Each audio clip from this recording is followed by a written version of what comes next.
সুমধুর কণ্ঠে বক্তৃতা পেশ করার জন্য সবিনয় অনুরোধ জানাচ্ছি। আসসালামু আলাইকুম ওয়া রাহমাতুল্লাহি ওয়া বারাকাতুহু। নাহমাদুহু ওয়া নুসাল্লি আলা রাসূলিহিল কারীম, আম্মা বা'দ। আউযু বিল্লাহি মিনাশ শাইতানির রাজীম। বিসমিল্লাহির রাহমানির রাহিম। জাআল হাক্কু ওয়া যাহাকাল বাতিল, ইন্নাল বাতিলা কানা যাহুকা।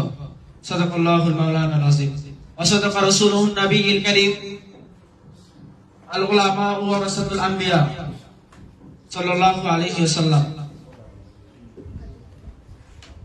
গতকাল জামিয়া উলুমিল ইসলামিয়া নরসিংদী মাদ্রাসার সাপ্তাহিক জলসার সম্মানিত সভাপতি, উপস্থিত আমার সামনে বাংলার দূর দূরান্ত থেকে আগত এক ঝাঁক এলএমপি পাশাপ্তক ছাত্র ভাইয়েরা, সবাইকে জানাই আমার পক্ষ থেকে আন্তরিক মোবারকবাদ।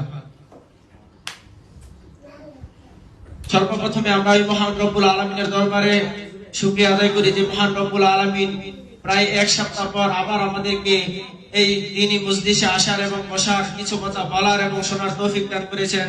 তাই ওই মহান রব্বুল আলামিনের দরবারে আমরা সবাই শুকরিয়া আদায় করি, সবাই বলি আলহামদুলিল্লাহ। ওই মহান রব্বুল আলামিনের দরবারে আমরা আরো একবার শুকরিয়া আদায় করি যে মহান রব্বুল আলামিন আমাদেরকে আখিরি নবী, শ্রেষ্ঠ নবী হযরত মুহাম্মদ মুস্তাফা সাল্লাল্লাহু আলাইহি ওয়াসাল্লামের উম্মত বানিয়ে দুনিয়াতে পাঠিয়েছেন। তাই সবাই আরো একবার শুকরিয়া আদায় করি, সবাই বলি আলহামদুলিল্লাহ। রাসূল সাল্লাল্লাহু আলাইহি ওয়াসাল্লামের উপর আমরা সবাই ছোট একটি দুরূদ পড়ব। যে রাসূল আমাদেরকে বানিয়ে দিয়ে গেছেন, তাদের উত্তরাধিকারী, যে রাসূল আমাদেরকে বানিয়ে দিয়ে গেছেন তার উত্তরসূরি, যে রাসূল আমাদেরকে কিয়ামতের দিন জান্নাতে নিয়ে যাবেন, যে নবীর পরে আর কোনো নবী আসবে না, যে নবী আমাদেরকে তার উত্তরাধিকারী বানিয়েছেন, সেই নবীর শানের উপর আমরা সবাই ছোট একটি দুরূদ পড়ি, সবাই বলি সাল্লাল্লাহু আলাইহি ওয়াসাল্লাম। আজকের এই বক্তব্যের মূল বিষয় কি দেওয়া হয়েছে তা আমরা আগে থেকেই জানি। উলামায়ে দেওবন্দের ইতিহাস এবং ঐতিহ্য, উলামায়ে দেওবন্দের ইতিহাস শুরু করলে শেষ করার মতো না। যে উলামায়ে কেরাম শুরু থেকেই রক্তাক্ত হচ্ছে। আজ আমরা এমনই এক দুর্যোগক্ষণ অবস্থার মধ্যে উপস্থিত হয়েছি যখন সমগ্র মুসলিম অন্যায়ের উপর চলছে এক চরম দুর্যোগক্ষণ অবস্থা।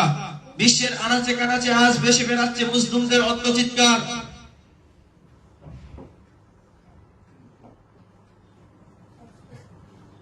বাতিল বন্দীরা বিশ্ববাসীর মূল শিকড় কেটে দিয়ে পুরো বিশ্বকে করে তুলেছে মরণ মরুভূমিতে। বাতিল বন্দীরা বিভিন্ন মতবাদের গোলকদাদায় আজ মুসলিমরা দাঁড়িয়ে আছে অগ্নির সামনে। সম্মানিত উপস্থিতি, আমরা জানি যুগে যুগে যত বাতিলরা দুনিয়ার মধ্যে এসেছে, আল্লাহ তাআলা সেই বাতিলদের সাথে মোকাবেলা করার জন্য যুগে যুগে অনেক নবী রাসূল দুনিয়ার মধ্যে পাঠিয়েছেন। এই বাতিল যে সময় যে হুঙ্কার দিয়ে মাথা নাড়িয়ে উঠিয়েছে, আল্লাহ তাআলা সেই বাতিলের সাথে মোকাবেলা করার জন্য, বাতিলের সাথে যুদ্ধ করার জন্য দুনিয়ার মধ্যে নবী রাসূল পাঠিয়েছেন। আমরা জানি যখন নমরুদ বাতিল নিয়ে এসেছিল, নমরুদ যখন বাতিলের তাণ্ডব চালিয়েছিল, তখন হযরত ইব্রাহিম আলাইহিস সালামের হকের আওয়াজে নমরুদ চূর্ণ বিচ্ছিন্ন হয়ে গেছে। আমরা জানি ফেরাউন যখন বাতিল নিয়ে এসেছিল, ফেরাউন যখন বাতিলের তাণ্ডব চালিয়েছিল, তখন হযরত মুসা আলাইহিস সালাতু ওয়াস সালামের হকের আওয়াজে নমরুদ চূর্ণ বিচ্ছিন্ন হয়ে গিয়েছিল।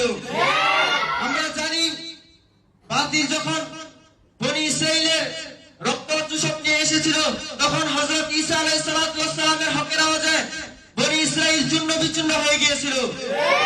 তেমনি ভাবেই মুহাম্মদ রাসূলুল্লাহ সাল্লাল্লাহু আলাইহি ওয়াসাল্লামের যুগে উতবা যখন বাতিল নিয়ে এসেছিল, সাইবা যখন বাতিল নিয়ে এসেছিল, আবু জাহেল যখন বাতিলের তাণ্ডব চালিয়েছিল, তখন আল্লাহ তাআলা মুহাম্মদ রাসূলুল্লাহ সাল্লাল্লাহু আলাইহি ওয়াসাল্লামকে দুনিয়াতে প্রেরণ করেছেন। মুহাম্মদ সাল্লাল্লাহু আলাইহি ওয়াসাল্লামের হকের আওয়াজে আবু জাহেল, উতবা, সাইবা সব ধ্বংস হয়ে গিয়েছিল।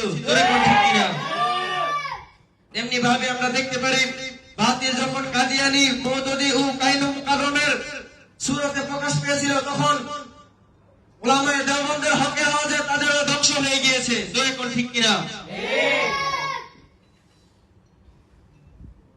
পুরো বিশ্বের মধ্যে যখনই বাতিল মাথা নাড়িয়ে উঠিয়েছে, তখনই আল্লাহ তাআলা কোন একটি রক্ষক সে বাতিলের সাথে মোকাবেলা করার জন্য, বাতিলকে দমন করার জন্য, বাতিলের সাথে যুদ্ধ করার জন্য আল্লাহ তাআলা কোন নবী রাসূল দুনিয়াতে পাঠিয়েছেন। যখন মুহাম্মদ সাল্লাল্লাহু আলাইহি ওয়াসাল্লাম শেষ নবী, আখিরি নবী, তারপর আর কোন নবী আসবেন না, তাই মুহাম্মদ সাল্লাল্লাহু আলাইহি ওয়াসাল্লাম উলামায়ে কেরামদেরকে তার উত্তরাধিকারী বানিয়ে দিয়েছিলেন। রাসূল সাল্লাল্লাহু আলাইহি ওয়াসাল্লাম নিজেই বলেছেন, আল উলামা ওয়ারাসাতুল আম্বিয়া, আমার পরে নবী রাসূলদের পরে উলামায়ে কেরাম হলো তার উত্তরাধিকারী। তাই উলামায়ে কেরাম দুনিয়ার মধ্যে এখন যে বাতিল চলছে তাদের মোকাবেলা করার জন্য, তাদেরকে ভ্রমণ করার জন্য উলামায়ে কেরাম এবং উলামায়েদের মধ্যে থেকে উলামায়ে কেরাম তাদের বিরুদ্ধে যুদ্ধের ঘোষণা করে। আমি বলতে চাই, দুনিয়ার মধ্যে মুসলমান এবং ইসলামের বিরুদ্ধে যখনই কোনো বাতিল মাথা নাড়িয়ে উঠে, তখন উলামায়ে দেওবন্দ থেকে তাদের বিরুদ্ধে যুদ্ধের ঘোষণা করে।